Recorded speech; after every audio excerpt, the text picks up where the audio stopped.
are now on stage three wonderful gentlemen. We have Austen, we have Stuart, and we have Flyng.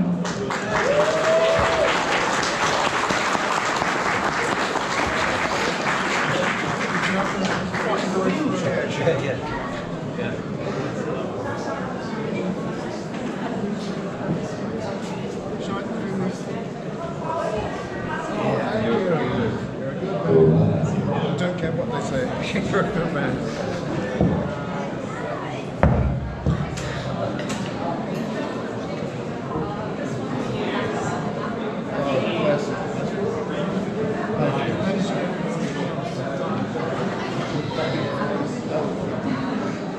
Welcome back on stage.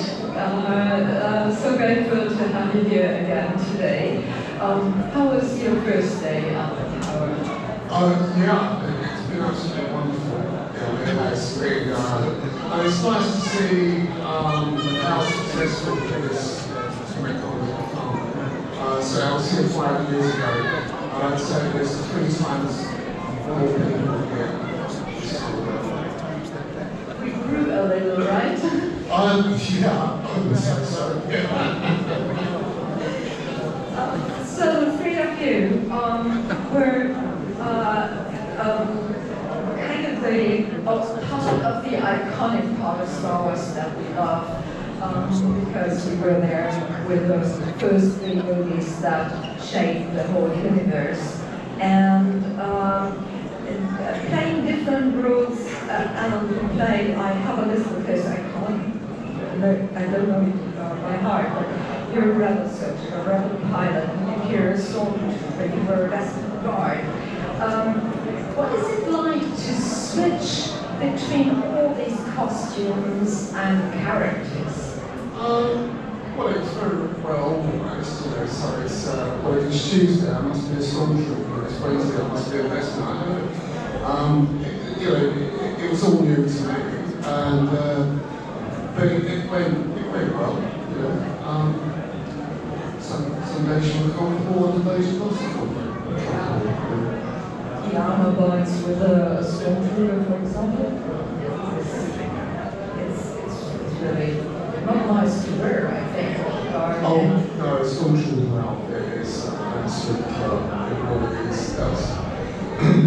that's the most comfortable outfit on the film. And anything else that I've done, playing knights in armour and stuff like that. But that was far more comfortable than a stormtrooper outfit.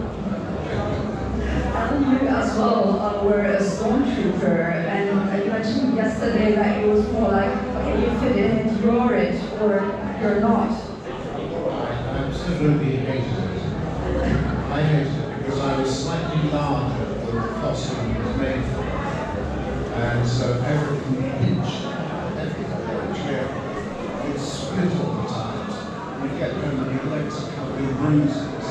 And in spite of that, you'd be kept in 48 degrees of steam all day and not allowed to go out in case the steam escapes the studio, and therefore the camera goes fog. It's easier to fog through the lens. So we went through it day after day after day. So sweating my legs, I have to say. And otherwise, it was lovely. I remember it was a warm day out. It was about 100 degrees on the actual set, and myself and Jeremy Bullock went off in search of cold orange juice, which they'd set out outside their stage door. So welcome to get there. Cup after cup after cup of cold orange juice. Orange squash, I should say, really, which I don't normally like, but yeah, absolutely. You are, from the costumes, you were, as on the Death Star, you had like the helmet. The helmet is a bit relaxed and closed, that little helmet. yes, which came in very handy. So, I think it's a deleted scene that I was in, which was, I was on the Death Star 2 in, I suppose, the bridge, the sort of, the main part of the ship. But they put me into what seemed like a tunic, like a big plastic thing which I had to climb into in a ladder. And then I stood there looking very resolute, steadfast and purposeful into outer space, I suppose, looking for rebels and space pirates or whatever else I was doing. There were scenes going on around me, but I was just doing my own thing there. When there was a loud bang, and a shower of glass came down from above me at one of the studio lights. It exploded, and all this glass hit my helmet, and I was safe. The trusty helmet worked out very nicely for me. So I was very appreciative of my helmet. Yeah. So it was really useful. It was a useful piece of kit. But it sometimes is, well, it's a bit ridiculous because Yeah. it's that big and not comfy, right? So Yeah, if you sort of went this way, then your rim at the back would hit your shoulder and then like lurch a bit. Yeah. So it wasn't that practical, but it looked good. Yeah, it did the job. for the costumes, is that often there were switches, and I think yesterday you discovered that you kind of were talking about the same scene, but you haven't thought of, or you weren't aware of that it was you, right? Yeah, no, yes, I was greatly surprised, and First time we met. we've just met yesterday, and you completed the experience for me by telling me what happened afterwards. If you were here yesterday, please excuse me, I'll just repeat the whole thing again. So I was, my main scene, I was playing a communications officer, and I was speaking unbeknownst to me to the rebels. I thought I was speaking to my mother or somebody else, I was just talking to somebody. I had no idea I was talking to the rebels. And they wanted to enter the Death Star, so they had to come up with some transmission codes, which I asked them for. And the shot to encompass this was there was a camera on a track. We were all at computer screens in a line like this, and there were 1, 2, 3. In my mind's eye, there's 4, but when I look at the photograph, there's only 3. So the last guy, the third guy in the line, was a film extra, and they don't normally get anything to say at all, but the director had given this guy a line to say. So my lines were difficult. They were like very technical and quite difficult, and so I was a bit nervous of getting them out okay. So we started on take 1. The camera was here. I did my lines, and they came out okay. I was very pleased with myself as the camera passed behind me. And he came down the line and ended up on the speaking extra who couldn't remember what he had to say. So nothing happened. So the shot was sort of ruined as a single tracking shot. So we did it again, and then again, and again. And he did the same thing every time. Poor fella, he was so scared. He couldn't get the line out. He was shaking with fear. And after take 10, I began to lose my lines because when you repeat yourself over and over again, it doesn't make any sense what you're saying. It didn't make much sense in the first place when I learned it, but now, after 10 times repeating the thing, you don't know what the hell you're saying. So I was beginning to lose my lines. On take 13, I'd gone. I was a mess. He was a mess. The whole thing was a mess. And the director said, okay, I think we'll stop here. And we'll get something. Don't worry, we'll get something out of this. And we left the set, and then I should pass back over to you. And then I was in Austen Studios, not Star Wars. I was signing my contract for my next film, starting the day after. And as I was leaving the studio in a hurry, as I needed to get to Wales quite quickly, the first assistant director that everybody loved and I adored, Tom, he said, I need a favour. It doesn't sound like you at all. I said, what do you need? He said, we've got a problem, we need to get you into a costume. There's only one line that's got to be delivered, and this poor guy The other guy, the speaking extra. Speaking extra. We've been working with him all morning and we can't get him to say this line. It's like he's got a stutter or something and he can't speak. Can you put his costume on and do the line for us, the camera? It's the only thing you need to do, and then you can go. I said, well, it sounds technically quite easy.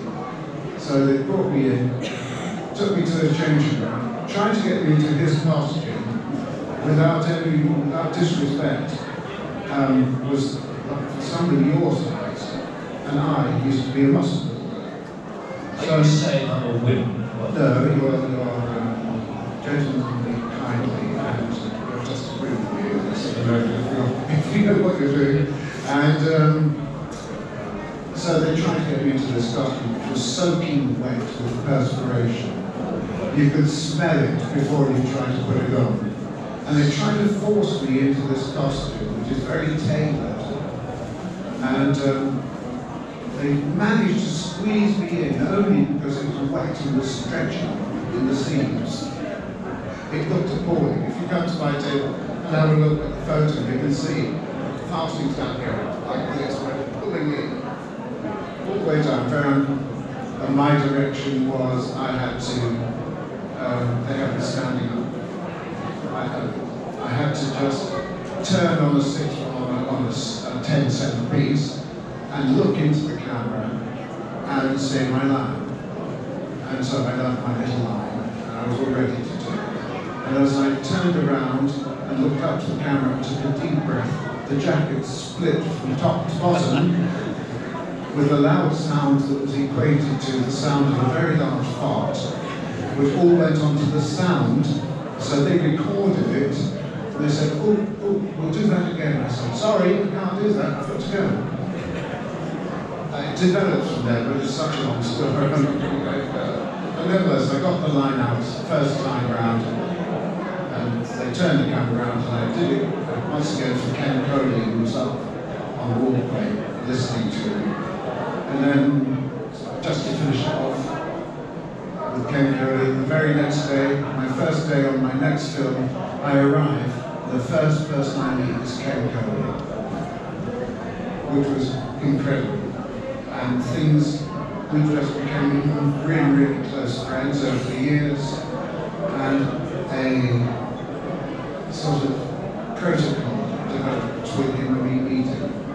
So I would meet, first time in Germany, when I saw him at a convention together. He was standing at the far side of the convention hall on a table. I came through with a press pack, camera and sound system following me through, another one in front to meet me as I came through, and he had devised this action which was going to take place. He stood up, and I apologise to anybody who's offended by English swearing, which is quite remarkable, I have to say. And Ken Coley, at the top of his voice, a very kindly, very quiet man normally, shouted out, "What are you doing here?" I looked up like this, on camera, went, "What are you doing here?" And that was transmitted up in Hanover, I think, on the evening news. And the next day, I came into sign, and every time people came up to me, they usually asked me to say what I say in Return of the Jedi. "Sir, we've lost our bridge to Flyng shields." No.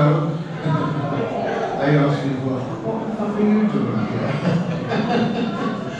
Put their name first. And quite frankly, it was just, it was forever. Until finally it calmed down with what everybody had it believed in. And then I went to America. They'd all heard about it. So I was massive photographs and said, "What are you doing here?" So there are lots of men there. That finishes that story. Sorry it's so long. So they are famous lines that never made it into Star Wars. Oh, yes, definitely. There are characters that never got to see the screen. They got into the studio and never left their dressing rooms. What about you? You just say you had to replay quite often one scene. Sometimes it was just one cut and everything was okay. Is that for you or as actors going there, doing our job. How important is it to stay there, to be there just for a moment and then run off? Because you said you were on your way from one set to the next place, so well, the thing was also that George Lucas, as he wasn't actually directing an original at the time, but he could not leave it alone. It was his baby, Lucas. So whenever we were not needed, we had to put on a costume of some sort. And he had corridors, intersecting corridors, like a crossword. And he said, okay, today we are going to do running and falling. And he wasn't joking. Because he was OCD. When he started something, he wouldn't stop until he got it absolutely right. And we were running to the end of the corridor, turning around, running back, running forward and turning left into another one, going out the back, and out from the other side, running towards camera, saying ping, ping. We were shooting or something, so they had something in the sound of our but we had the masks on. To see what we were saying. And eventually, it got to the stage where he told me I had to throw myself to the ground in a stormtrooper suit. Yeah. I was cut all over the place. He said, no, it's still not working. I said, Mr. Lucas, what is it exactly you want? If you explain what you want, we can work it out ourselves. And they would finally say, no, I'll know what I want when I see it. So we went on. So, take after take after take, through lunch and then after lunch again. And finally we got to the end. And very, very exaggerated. He turned to the continuity lady who was writing down all the actions and camera things. He said, print number 1. But I think what we love about Star Wars is all about this perfection, right? About this really not making it into the movie until they really said, now that fits to the scene, that makes, that goes into the story, and we're so happy, well, that you were there being part of it and making our story, our universe complete.